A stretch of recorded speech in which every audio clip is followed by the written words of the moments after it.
Okay, well, welcome to this one-on-one chat with one of my favorites, Dr. Gregory Boyd. Greg hails from Minnesota in the US. So welcome, Greg. Great to see you. Thanks, Wayne. Hey, thanks for having me on. I appreciate the opportunity. And so for those who don't know Greg, particularly in Australia, I guess, Greg does hail from Minnesota. He studied in philosophy. He studied, obviously, theology. His Master's of Divinity was at Yale, your Master's, and then your PhD from Princeton. And along for me with Dr. N.T. Wright, Tom Wright, Gordon Fee, these guys, Greg is one of my favorite scholars. Oh, thank you. Appreciate that.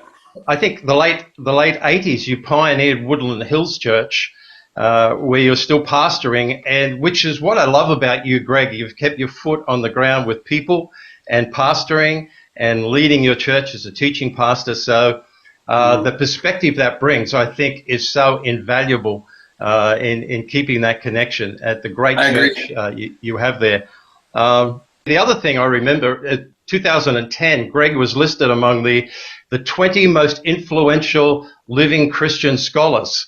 And when I saw that, I don't know who came up with that poll, but yeah, I don't know who came up with that. But I've heard that. When I saw that, I was glad it actually said living, and you probably were too.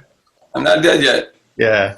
So Greg, you live in the Minneapolis-St. Paul area of Minnesota, and obviously a really tough area last year for COVID. When COVID hit, probably one of the most difficult areas in the U.S. to be living in, that northeast of the U.S. And then on top of that, ground zero for the George Floyd, that terrible incident with George Floyd, right in your area. And then, of course, the elections, the lead up to the elections, everything that followed on from the elections last year. You guys had one heck of a year last year. I would not want to repeat it for any reason. I mean, 2020 was one that you just write off. Yeah, it was tough, but when things are rough and things looking crappy and things are going downhill, God is there, and our job is to partner with God, whatever the circumstances are in the culture. And so, a lot of terrible things were happening, but I see God doing a lot of good things too. Absolutely, and we can't ignore that. There's some great things happening in the world as well. But I guess in how people reacted and responded, and particularly in the church, some church leaders, how they reacted and responded in that period of the pandemic last year, and with the George Floyd incident, and I guess during the election periods, were you surprised in how people reacted and responded, or was it for you just something that you already knew was just bubbling below the surface in people, and that this just brought out some of the worst in humanity and the worst of the church? Well, I think both of those are true. The seeds of this have been bubbling for a long time. We could talk about the long history behind that. But it's also true that there's some unique, surprising elements to what was happening in 2020. I was, on the one hand, kind of surprised and impressed by how much the George Floyd, that moment caught on, and how it became kind of a symbol for white supremacy. And you get protests going on all around the globe over this. And so I was really impressed by how many people got on board with this. I was impressed with here in the Twin Cities. And we started having meetings with between white and black pastors and other non-white pastors as well. And I was surprised at how many white folks stepped up to the plate. Now, I don't know if they're still around and if they're still allies on race and stuff, but people came out of the woodwork. Usually these meetings, we would have maybe 10 or 20 pastors. But after the George Floyd thing, we had a couple hundred. I mean, it was just, so that was really good. Yeah, I felt like the church took a step forward in taking a stand against racism. But I also there's a lot of disappointing stories too. I know three white guys who lost their jobs because they dared to really weigh in on race after the George Floyd murder and saying, hey, there's something real here and we have to be in solidarity with people of color, and they got fired. And so when there's moments like this, you take the stress of COVID, the stress of the whole, it wasn't just George Floyd, but the whole police on violence or the violent police issue with communities of color, and all that together, what it does is it brings out the best and the worst. And I think that's what we're seeing as a result of that. Yeah. I read a great quote just in the last 2 weeks from Pastor Brian Zart, but do you, or we seem to be sort of sinking into a bit more of a culture war at the moment. Again, some of this stuff's probably been bubbling under the surface, and certainly from my perspective, there almost seems to be in the church people who are building bigger walls rather than tearing down walls. But Brian wrote this, most of us are scripted to think through the echo chambers that so many inhabit, that life is a game and the purpose of life is to win. This is the way that seems right, but the divine truth is that life is a gift and the purpose of life is living to love well. And again, from my perspective, we seem to be increasingly shifting into these tribal echo chambers at the expense of loving well. And how can we intentionally avoid falling into that trap? First of all, do you see that as well? Then how can we avoid falling into that trap as the church? It's frightful how quickly and how thoroughly this is happening, at least here in the States, where people are falling into these echo chambers, the self-selecting internet, and now, with the logarithms that we know that Facebook and others do, where they just kind of bait you and they pull you further along into more extreme views, because that's what keeps, you on the site.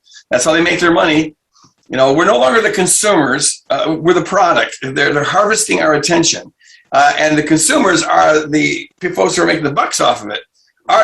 They just want to use our attention to, make money. And so when we let that happen, we end up always getting our beliefs confirmed, never getting challenged. And the more that happens, the harder the more inflexible our brain gets. We eventually lose our capacity to understand other points of view because we're never flexing that muscle. And eventually we lose the interest in even wanting to understand the other view. We just hate them. And we join the people who just are, congratulating ourselves on how right we are and how stupid they are. And that's what they're doing to you. And now no one is working for the common good. In fact, we don't even have a common shared reality. I'll tell you, one thing I'm sure of is that I'm really glad that my hope is in Jesus Christ. And the last couple of years has really solidified that, because I would be in despair if it wasn't for my hope in Christ. Because I don't see any way that a democracy can survive even one generation if you don't have shared trust, a trusted institution, some shared sources of fact, some shared reality, and some shared convictions about decency. If you don't have that, totalitarian regimes can survive without that. They just rely on propaganda. But democracies can't.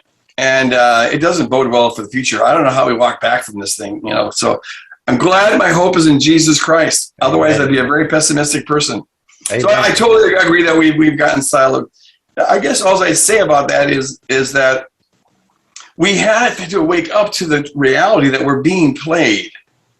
We're being played. On the one hand, we're being played by social media, who's harvesting our attention to make money for the already rich people.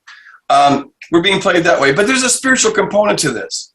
We're being played by the principalities and powers. And so Paul says in Ephesians 6 that our struggle is never against flesh and blood, but it's against principalities and powers and rulers and authorities in dark realms. And the dynamic there is that we're supposed to be resisting the powers who are always trying to get us to demonize flesh and blood, to demonize the other human being. Because if we're shooting at other human beings, we're not shooting at them. Yeah. And this is their play. They want to. We talk about how maybe China and Russia and other countries are playing us right now. They're bots, and they throw in these controversial advertisements and on these wedge issues, and they're trying to divide us. Well, that's what the powers are doing, and the powers are just using them, as one of the ways to do this. And we're being played. We're being suckered right into it. We're buying everything that they're selling, and it's destroying us. But at least for the church, we've got to realize that the only way to fight the powers is to refuse to not love another human being. Our call is to love even our worst enemies, right? And that's because that's the way Jesus loved us. We're to live in love as Christ loved us and gave his life for us.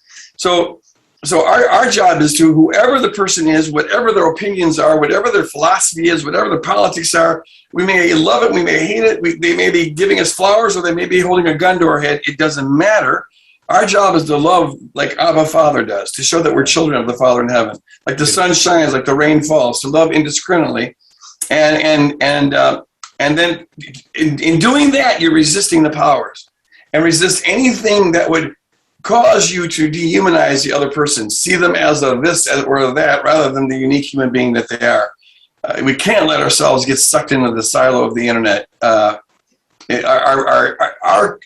unique call as kingdom people is gone the minute that happens, because our gospel will be co-opted by whatever echo chamber you got sucked into. Yeah, so true, Greg, so true. And I totally agree. Let me just quote something out of the first book of yours I read, Repenting of Religion, which I've read probably 3 times now. Love it. Oh, and it's love and judgment represent 2 antithetical ways of living.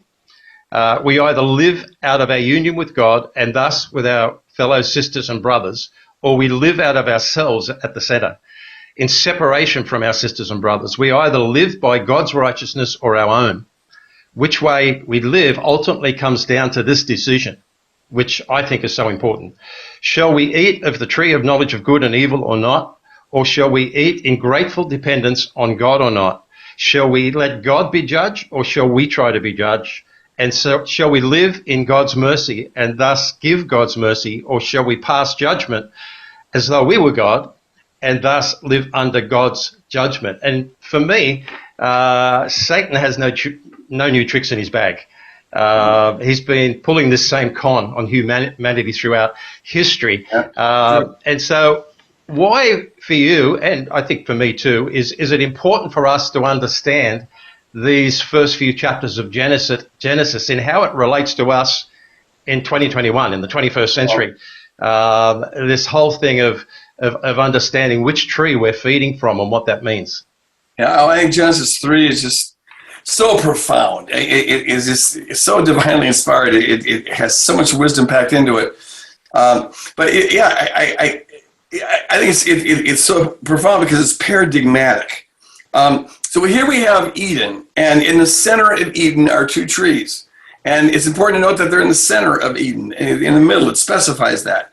The tree of life and the tree of the knowledge of good and evil.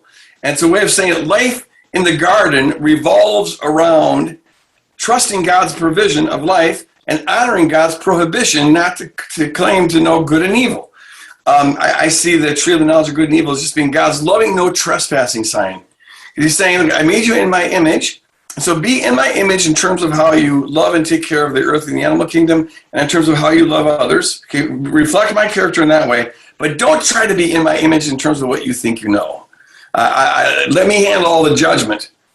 And so the tree of the knowledge of good and evil, that idiom there in the ancient Near East has a connotation of to know good and evil is like you get to define it. You're the authority on it. We have I call it the omniscience mechanism. We think we know so much about people and things. And so what happens is we all of us instinctively, some of this is our fallen nature, some of this is our conditioning, but we assess things. We're always evaluating. If we don't usually notice it because it's too close to us, it's like the air we breathe, but we have a running commentary going on in our head about other people all the time. A gossip column. I wasn't aware of this until I guess it was the late 90s, and I shared this at the beginning of Repenting of Religion. But I was out, shopping with my wife, and she loves to go shopping, and I hate to go shopping, so I get tired really quick. And so then I asked her if I could take a break, sit in the middle of this mall while she goes and runs around. And so I'm just people watching, and at some point, all of a sudden, the Spirit of God just wakes me up to puts a megaphone to my brain and lets me hear what I'm thinking. And what I'm thinking is, oh man, you really need that extra cheeseburger there, don't you, buddy? Oh, we know when a girl who dresses like that, we know what attention she's trying to get. And I got this commentary going on. And then I felt like the Holy Spirit just said to me, I don't recall giving you the job description of being arbiter of good taste and health and everything else that you have an opinion about. Where's that in your job description? Answer is nowhere. Well, what is your job description? And my job description is to live in love as Christ loved me and gave his life before it. To live in that love. That means there's never a moment when I'm not supposed to be manifesting that love. These are people I'm supposed to be loving. And see, and here's what I didn't realize until this moment when I was having this experience. But the reason why I think eating from the tree of the knowledge of good and evil is the original sin of the Bible. It's the thing that makes everything go wrong. And it's because judgment and love are antithetical. To love someone, and the Bible defines love by pointing us to Calvary, 1 John 3:16. Here's how we know what love is. Jesus Christ laid down his life for us. So when you love somebody, you're ascribing worth to them at cost to yourself. You are worth this, and I'll demonstrate this by what I'm willing to sacrifice for you. That's what God does for us on Calvary. He shows that we have unsurpassable worth because he paid an unsurpassable price for us. Judgment is the opposite of that. Judgment takes worth from another and ascribes it to yourself. And that's why we judge. It makes us feel better. However, whatever loser I may be, at least I'm not like that guy. Yeah. Oh, I may be, pretty dumb, but at least I'm not that stupid. And by cutting other people off of the knees, we feel a little bit taller. All behavior has a purpose, a function, and the function of judgment is stroking your ego, and it's idolatry. It's absolute idolatry. And so that's why I really believe our job is to leave all judgment to God, to announce that God's not holding anyone's sins against them, 2 Corinthians 5, and to implore people to accept their reconciliation, to accept their forgiveness. But whatever we think we see in another person's life, unless they've invited us in and asked us to have an opinion to help them live out the kingdom life, and we all need people like that.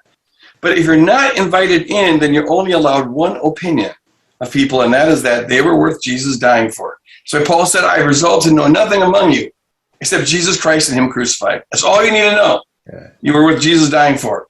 End of story. Yeah, beautiful. Absolutely beautiful.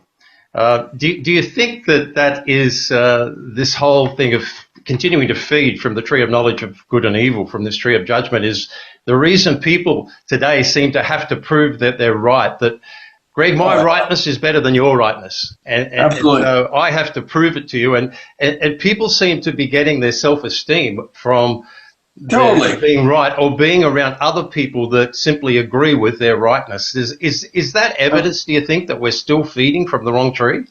Absolutely. Here's the thing.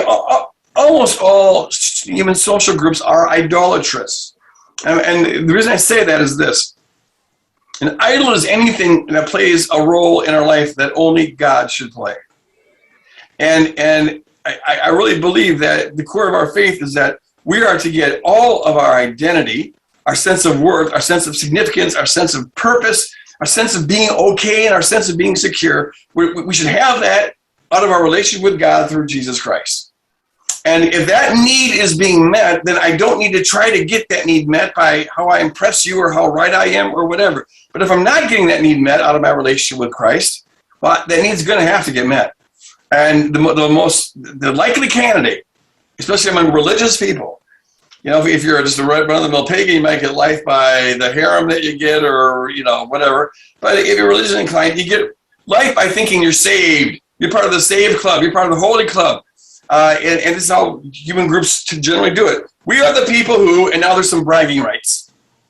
We are the people who do this, as opposed to those heretics who do this. We are the ones who, we're the exceptional, we're the this. And so you get life by belonging to the group of people who do the right things and who believe the right things. And you may confess that you're not perfect, but at least you're not like those people out there. Mm-hmm. That is just an idolatrous holy club.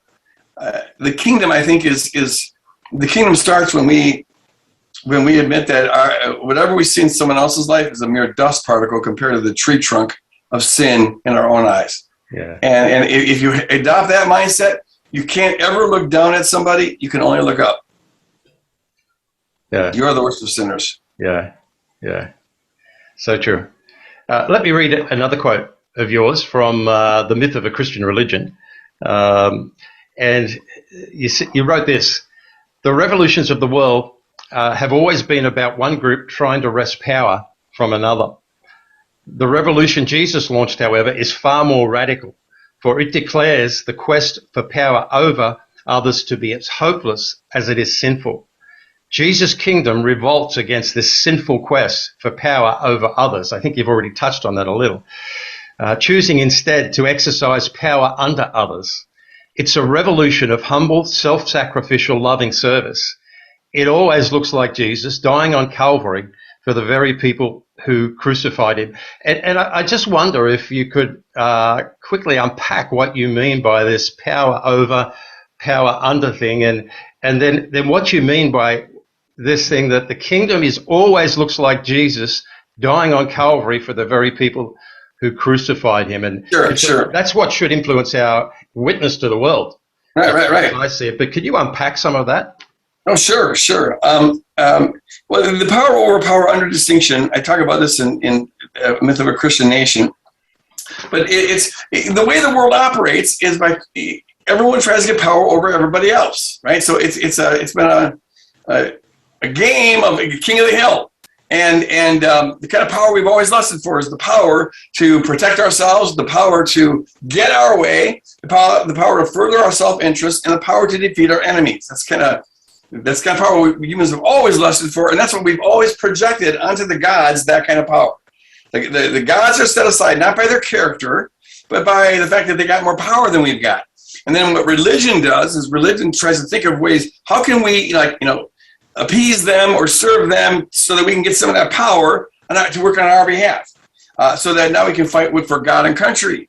Americans think that we invented that slogan, but that's the oldest slogan in the pagan book. Everyone fights for God and country, some deity or other, and try to court their favor.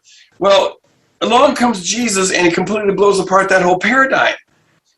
He says, in all of his teachings, it comes out in different ways, but he says, about the Gentiles, some people lord over others, and they're called the benefactors. Lucky you get to be on top. But I'm telling you, in the kingdom, the first shall be last, the greatest shall be the least. The one who serves is better than the one who is served. He just turns everything on its head and reveals a kingdom where those hierarchies just don't have any kind of a place. It just blows that whole power paradigm sky high. And now what's revealed is that Paul says that the cross is the power and the wisdom of God. To the world, it's foolishness, but to us, it's the power of God. Man, this is just the most incredible thing. Because if you look at a crucified guy on the cross, nothing could seem more powerless than that person. You're crucified. You're dying up there, a slow, suffocating death. But Paul says that's the power of God. When God flexes his muscle, it looks like him getting crucified out of love for the very people who are crucifying, which ultimately is all of us. I mean, it's a power of influential, self-sacrificial love. It's the power of love to draw and to transform hearts. It's the greatest power in the universe if you ever give it a chance to work. But if you're addicted to violence the way we tend to be, you never get a chance. As soon as someone crosses the wrong way, you blow them apart. You don't try to love them. But so I really believe that our job is not to try to run the world. Just because we're followers of Jesus doesn't make us any smarter on how to run a country. It might make us dumber, actually, but it won't make us smarter. But that's not our job. Our job is to manifest an altogether different kingdom, an altogether beautiful kingdom, to show people a different way of living. And I say that it always looks like the cross because it's always about sacrifice. What you're willing. All of life is kind of an answer to this question. How much of my good fortune am I going to cash in on? And how much am I going to use for the purpose of advancing something greater than myself, namely the kingdom of God? And the kingdom of God always starts with your first drop of blood. It's with that first pinch. Where does your faith cost you something? Now you're beginning to enter kingdom territory. And it always looks like you're sacrificing for the sake of others, sacrificing for the sake of love. So the kingdom always should have that cruciform kind of character to it. Where you have, professing Christians, but there's no cruciformity to it, there's no humility to it, they're not serving anybody, they're just trying to be right, they're trying to protect themselves, they're trying to pass rights against certain kind of sinners because they want to have the right not to have to serve them or look at them or whatever. There's just nothing kingdom about that. You can call that Christian religion, you can call it whatever, but it's not the kingdom. The kingdom always looks like the cross, and And there you just have religious, pompous claims being made, and they're all self-serving. Yeah, it's probably a good lead into another question I wanted to ask you, because just in the last few years, for me in particular, I've heard about the third way approach. The kingdom way is a third way approach, and it's our approach to mission. And the alternatives are when we're facing opposition or pushback as the church, whether it be from government, whether it be from people, whether it be persecution, whatever it is, that we're either going to fight, we're going to step up and fight back just the same way other people fight, really. Right. Or there's the flight mode where we're just going to put our head in the sand and pray it all goes away, or somebody else does something about it.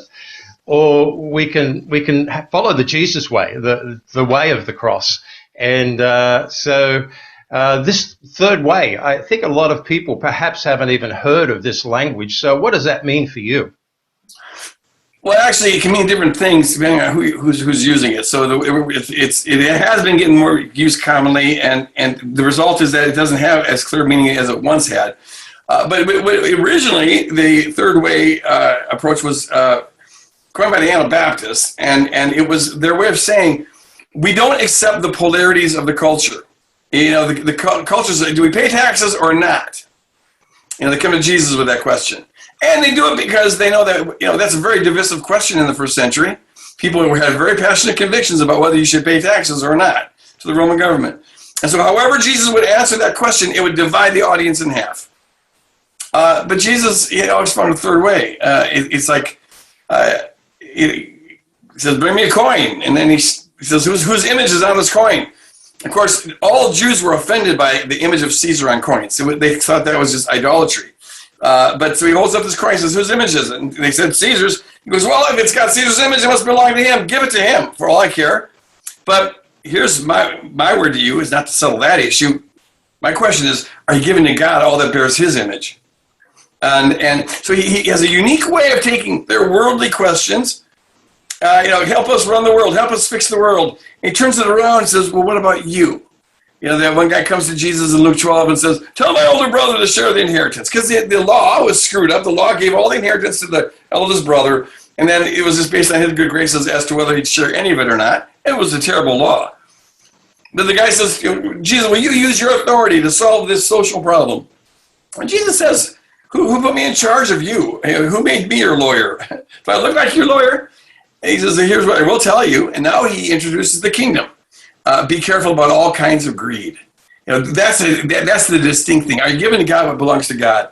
And so I think it's so important that the church we can't let the culture set the table for the conversation. We have to be asking the question, what is our unique kingdom perspective here? And often it's a way that either splits the difference or avoids altogether the binaries of the culture that you're in. Where do you stand? Do you stand here or do you stand there? Well, maybe we stand somewhere kind of from a different vantage point altogether. Which is, I think, how we're supposed to be conducting ourselves. Yeah. And Greg, if we conduct ourselves that way, and we walk the way of Jesus, and we are supposed to be a people of the way, following his way, whether we call it a third way, whatever we call it, the way of the cross, the way of sacrificial love. A lot of people, I guess, don't grab a hold of that, and so a lot of people are labeling other Christians who are following the way of love and calling us passive liberals. We're liberals. Liberals. I heard a pastor in America the other day. Someone sent me a clip saying that people like you and I are apathetic. Because we're just all about the love of God. Oh, I just want to beat up people like that, man. And so I guess because some people don't understand, how can we actually advance the kingdom by this third way, by this way of love, by being uncompromising when it comes to Christ and Christ crucified, and seeing people through that lens? Yeah. You know, it's... I'll answer your question by pointing out one of the major binaries that we are given.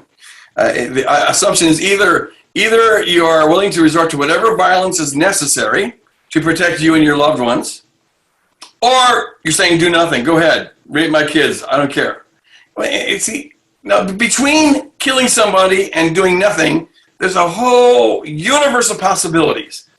But if you're addicted to violence, which in America we tend to be, you find your security in violence, well then the only option is, you don't even consider other possible ways of responding. You take off your piece and you pop the guy. And you do it in Jesus' name if you're a Christian.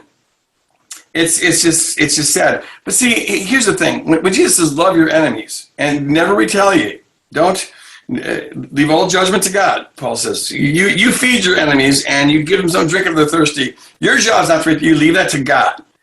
And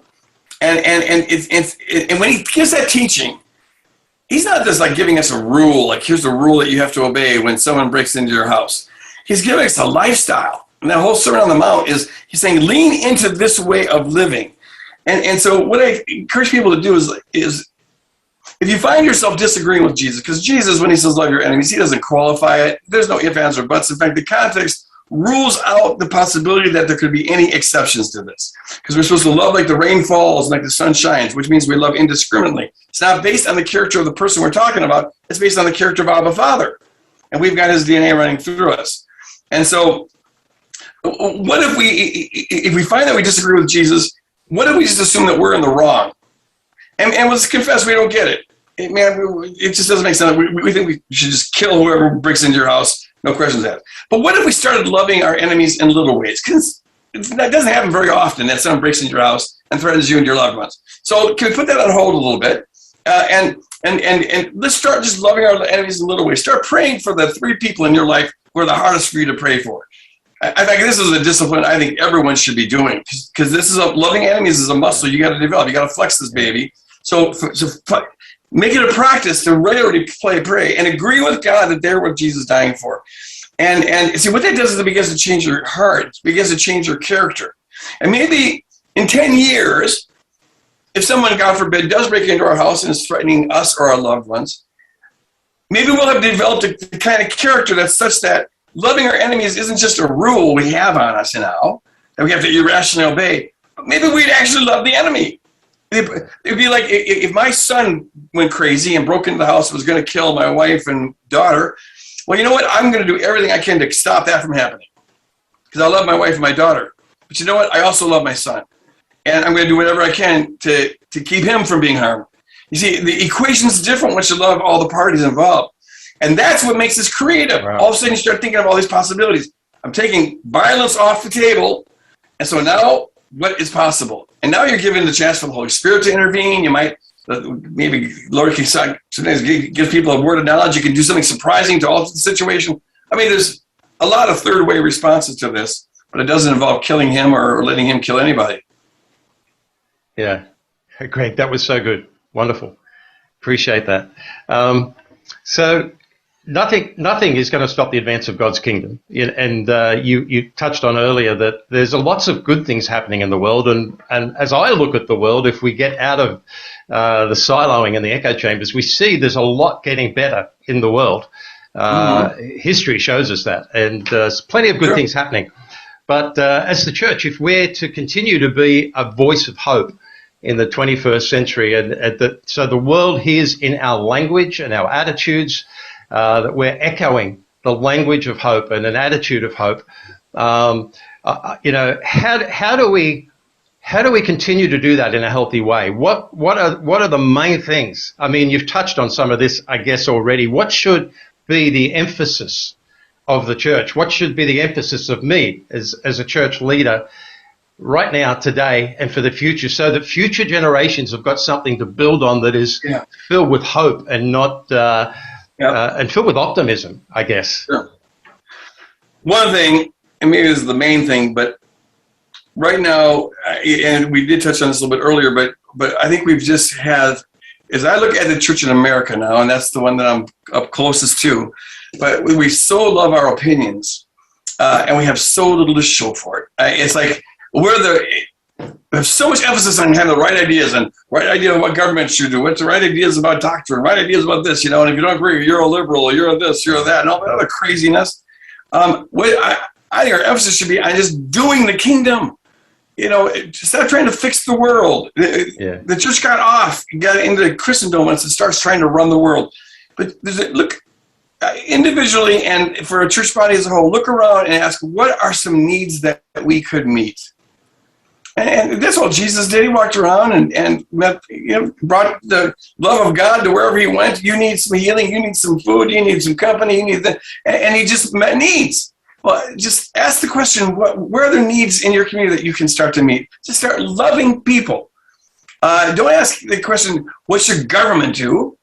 Our job doesn't have the right opinion about what government should do. Our job is just to do it in the power of the Spirit and for the glory of God. Yeah. So don't fight over what government should do about the school. Go to the school and say, what can our church do for you? Or whatever, in your neighborhood, whatever can use any kind of help, any kind of love, any kind of wisdom. Be there for the people. And then the Spirit will open up doors of opportunity to grow the kingdom, advance the kingdom. I really believe in the mustard seed principle. Grow small. It's the love is found in the little things. So the big pizzazz, wow, crusade. Let's get small and personal and care for the least of these. Where are there people who are ignored, people who don't have anyone to have dinner with on Thanksgiving and Christmas? And can we invite them in? Can we be radically hospitable? Just reach out to communities that are invisible, like this disabled community. Yeah, where can you manifest that cross-like love? That's our whole job right there. Yeah, powerful, and that responsibility is with every one of us, not just the church leader, but every believer following the way of Christ. It's our responsibility to model that, and as we all do that together, the kingdom is going to advance profoundly. Yeah. If a fraction of professing Christians took seriously, Gandhi actually said this, he wasn't even a Christian, but he goes, if a fraction of Christians took Jesus' teaching seriously and lived it out, the whole world would convert to Christianity overnight. It's just so beautiful and attractive. Yeah. So just start living that beautiful, attractive life in every way, shape, and form you can. Do it in community with others as much as possible. And that's how we begin to make a splash for the kingdom. Beautiful. Greg, thanks so much. I really appreciate your time in chatting to us. And I know a lot of Aussies probably are not familiar with you. I have friends who have read your material. My son in Sydney loves your books. So, but again, thank you.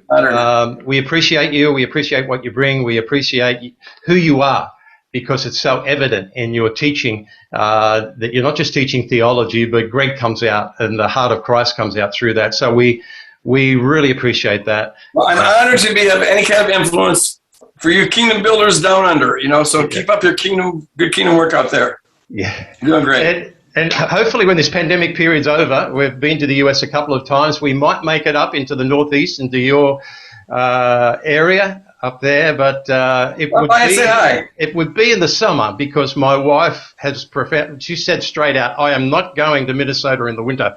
It's not. I don't blame her. Yeah. I don't blame her. All right. Blessings, Greg. Grace to you, my friend. You too. God bless. Take care. God bless. Bye-bye. Wow. What a session.